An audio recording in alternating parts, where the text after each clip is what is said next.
Allegations of homegrown terror in New York City. Two New York City women appearing in federal court in Brooklyn. They're accused of trying to build and detonate homemade bombs. Also in court on terror charges, a Texas native flown back from Pakistan, where he apparently joined al-Qaeda for training.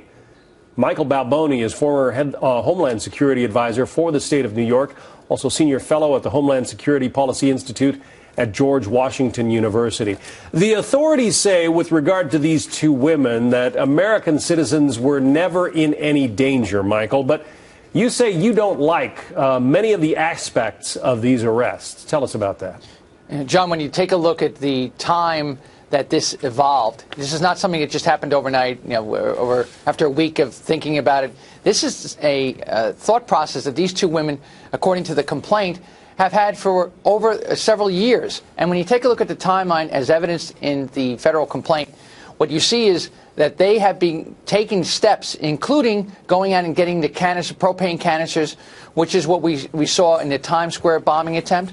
And this is, when you also take a look at what the Boston Marathon bombing showed, that this is a real threat. This is something that can be done in these United States, and it's done by two women. Women who essentially had not really been on anybody's radar screen beforehand, making it very hard for law enforcement and federal authorities to be able to track them. And the fact that they are women. Very often we look for these jihadists to be young males. But the fact that they are women, and they were apparently considering targeting a law enforcement funeral, that's got to be tough to stop. There's so many existing decisions that we make about terrorism. We have this view that it is, as you said, the male jihadist, but yet we see so many women, American women, British women, who are actually trying to get over to Syria, to get into the fighting, to be able to join ISIS.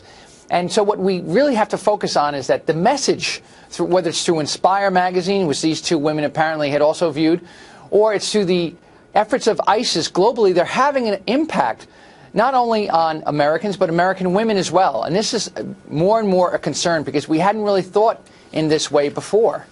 It's just crossing our urgent wires as you and I are speaking that a 30-year-old Philadelphia woman, Keona Thomas, has been arrested today, charged with trying to provide material support and resources to a designated foreign terrorist organization, namely ISIL.